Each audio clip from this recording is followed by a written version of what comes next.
What does it mean to be American Indian? Means that you have a unique culture, a tribal history that is distinct from American history. At least that's what it means for me. To be American Indian means that although I am an American, my culture extends way back before America was ever created.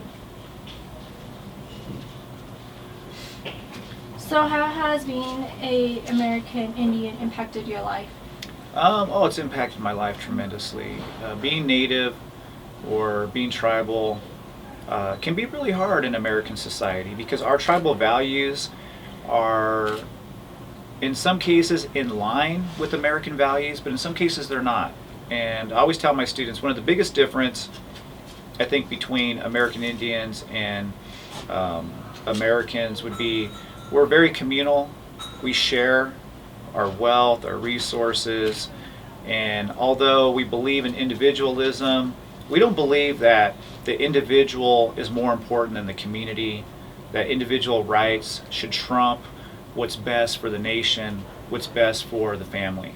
And so we're really family oriented, and we typically look out for, again, what's best for the community, what's best for the family, as opposed to what's best for me, the person. And sometimes that's hard because the American value system kind of teaches us that you should try to do your best to do what's ever good for you, as opposed to thinking about, well, what's really good for our community, what's good for the country as a whole. To be a Native American, I would say, to be a person, a member, an active member of your community, and supporting your community and the well-being of your community and the culture and the traditions and practicing those cultures and practicing those traditions and upholding the honor and the spirituality of your group or your community. One would be that tribal people or Native Americans were uncivilized. I teach American Indian Studies, and that's one of the biggest stereotypes I address is that, in my view, I think we were some of the most civilized people. We were extremely democratic, and we believed in freedom. We believed that people should be able to live freely in their communities. I feel like we are also very egalitarian and fair. And to me, to live in a community where you believe in fairness and equality, you have to be pretty evolved and you have to be pretty civilized. So that's one of the issues that I think comes up a lot, is that Native Americans are uncivilized or that we're warlike. That's another issue too. Most Native American tribes were not very aggressive and not very militaristic. A lot of tribes didn't have a military at all. In some communities, they didn't even have a word for war in their language. So the stereotype is that Native Americans are warlike and aggressive, but I think that if you look at most tribes, you look at their history, there isn't a lot of war there's a lot of conflict. In fact, people are very, very civil. And so that's one of the stereotypes that I think still persists today. People still think Native Americans are these aggressors, that we're warlike, or we lived in these warring type of societies, and it's just not the truth. Yeah. The most famous one, do we still live in teepees? Yeah, there is still teepees. There is some people that still practice. It's a more of a traditional ceremonial thing that they do as far as the teepee goes. Do we all get casino money? No, we don't all get casino money. That's more of a contemporary thing. That's something that just had been brought up within the last couple of decades. So that's pretty brand new to us. What else? Another conception is that we're extinct. A lot of people don't know that there's Native people around them.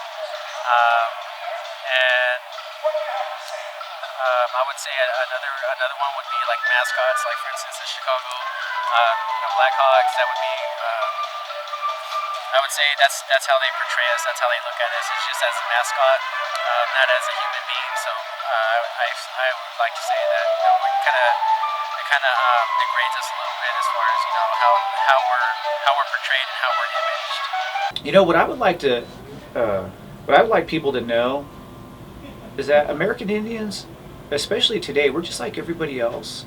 We want the best for our families. We want to, find a job, support our community, support our families.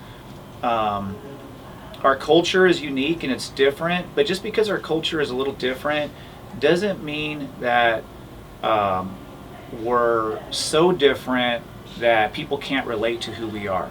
And I think if people were to sit down and talk to somebody who's tribal or Native American, they would find that they probably have a lot in common with them in terms of their likes and their dislikes. There really isn't a lot of difference between groups. I think that we make these differences more pronounced than they really are. And so, even though I'm Native American, I have friends who are both Native and non-Native, and I get along with them just the same. I just think that we're just like anybody else. We care about our communities, we care about our families, and we want the best for other people. And if there is a difference, I would say it's more based around our customs and our rituals. But you see me today, I'm dressed like everybody else. I'm not dressed too differently. The big difference is I have long hair. It's part of my culture.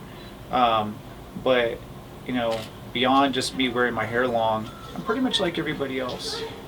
I would say that I would say first starting on yourself, being understanding who you are first before you can understand another person.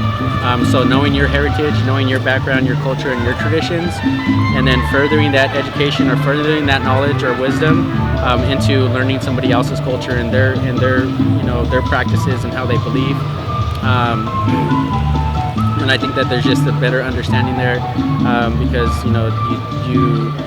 I would say you presume that that an individual is just going to tell you everything about themselves, but you have to also understand that there's a variety of different people that occupy these lands before anybody was here, and they all had a different set of values and a different set of traditions, and it was a different culture. Not everybody was the same, so there is different practices that are practiced.